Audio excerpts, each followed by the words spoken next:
You, John Fitzgerald Kennedy, do solemnly swear. I, John Fitzgerald Kennedy, do solemnly swear. That you will faithfully execute the office of President of the United States. That I will faithfully execute the office of President of the United States. And will, to the best of your ability. And will, to the best of my ability. Preserve, protect, and defend the Constitution of the United States. Preserve, protect, and defend the Constitution of the United States. So help you God. So help me God.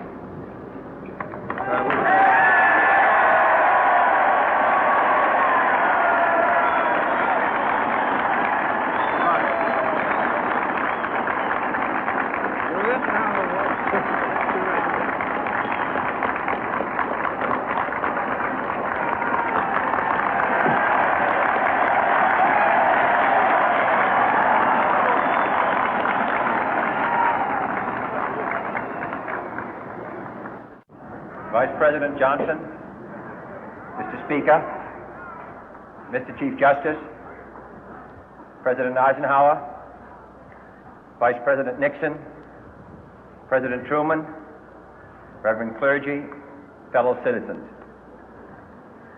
We observe today not a victory of party, but a celebration of freedom, symbolizing an end as well as a beginning, signifying renewal as well as change. For I have sworn before you and Almighty God the same solemn oath our forebears prescribed nearly a century and 3/4 ago. The world is very different now, for man holds in his mortal hands the power to abolish all forms of human poverty and all forms of human life. And yet the same revolutionary beliefs for which our forebears fought are still at issue around the globe. The belief that the rights of man come not from the generosity of the state, but from the hand of God. We dare not forget today that we are the heirs of that first revolution. Let the word go forth from this time and place to friend and foe alike that the torch has been passed to a new generation of Americans born in this century, tempered by war, disciplined by a hard and bitter peace, proud of our ancient heritage, and unwilling to witness or permit the slow undoing of those human rights to which this nation has always been committed and to which we are committed today at home and around the world.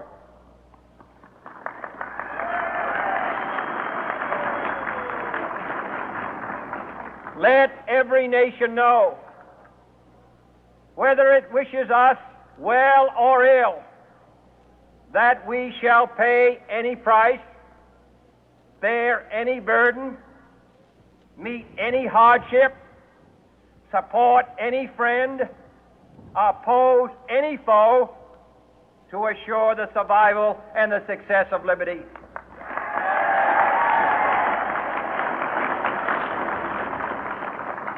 This much we pledge and more.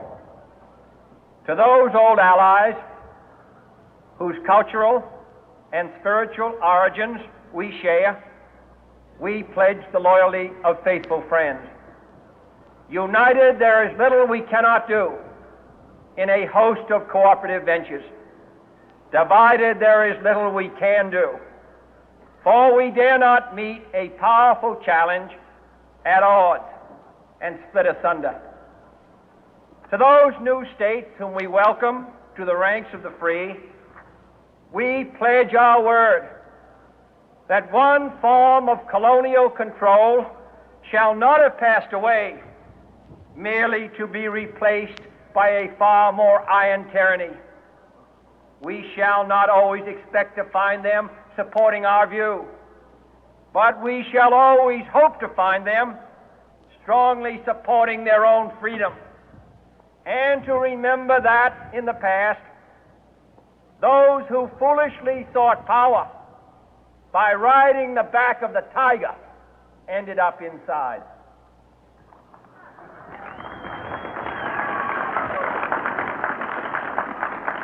To those people in the huts and villages of half the globe struggling to break the bonds of mass misery, we pledge our best efforts to help them help themselves for whatever period is required, not because the communists may be doing it, not because we seek their votes, but because it is right. If a free society cannot help the many who are poor, it cannot save the few who are rich.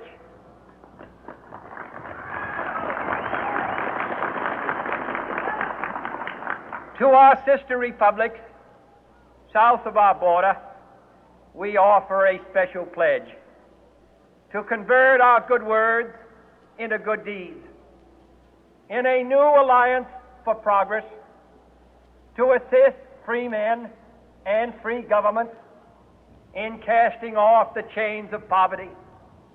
But this peaceful revolution of hope cannot become the prey of hostile powers.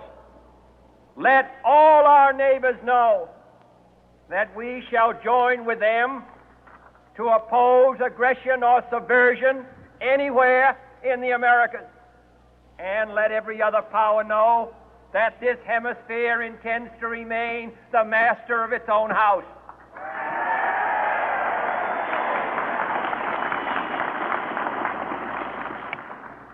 To that World Assembly of Sovereign States, the United Nations, our last best hope, in an age where the instruments of war have far outpaced the instruments of peace, we renew our pledge of support to prevent it from becoming merely a forum for invective, to strengthen its shield of the new and the weak, and to enlarge the area in which its writ may run. Finally, to those nations who would make themselves our adversary, we offer not a pledge, but a request that both sides begin anew the quest for peace. Before the dark powers of destruction, unleashed by science, engulf all humanity in planned or accidental self-destruction, we dare not tempt them with weakness, for only when our arms are sufficient beyond doubt can we be certain beyond doubt that they will never be employed. But neither can two great and powerful groups of nations take comfort from our present course, both sides overburdened by the cost of modern weapons, both rightly alarmed by the steady spread of the deadly atom, yet both racing to alter that uncertain balance of terror that stays the hand of mankind's final war. So let us begin anew, remembering on both sides that civility is not a sign of weakness, and sincerity is always subject to proof. Let us never negotiate out of fear, but let us never fear to negotiate.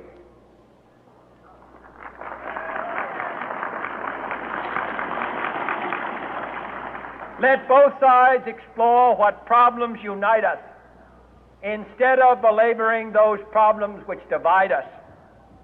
Let both sides, for the first time, formulate serious and precise proposals for the inspection and control of arms, and bring the absolute power to destroy other nations under the absolute control of all nations.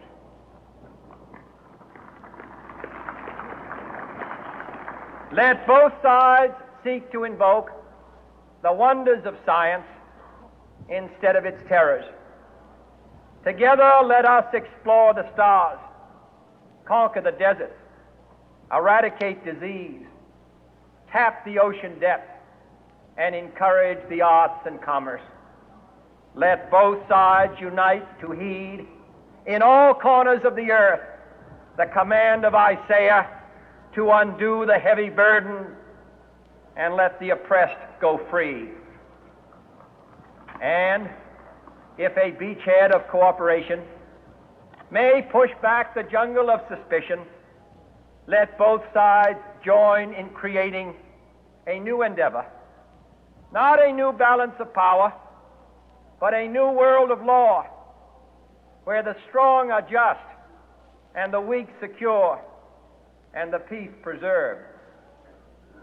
All this will not be finished in the first 100 days, nor will it be finished in the first 1,000 days, nor in the life of this administration, nor even perhaps in our lifetime on this planet. But let us begin.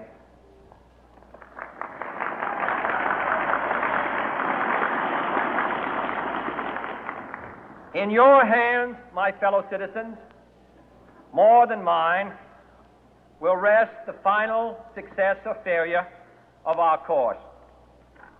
Since this country was founded, each generation of Americans has been summoned to give testimony to its national loyalty. The graves of young Americans who answered the call to service surround the globe.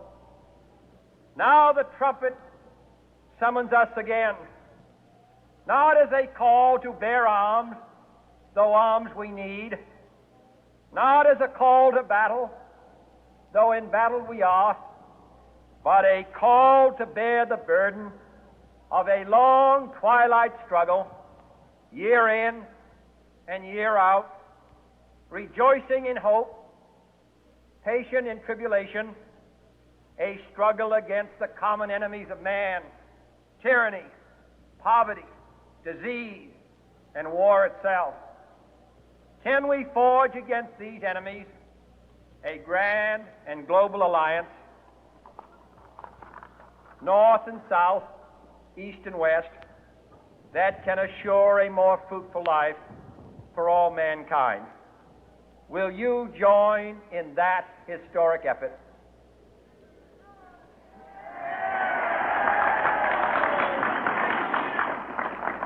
In the long history of the world, only a few generations have been granted the role of defending freedom in its hour of maximum danger.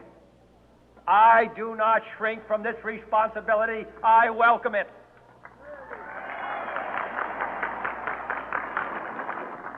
I do not believe that any of us would exchange places with any other people or any other generation. The energy, the faith, the devotion which we bring to this endeavor will light our country and all who serve it.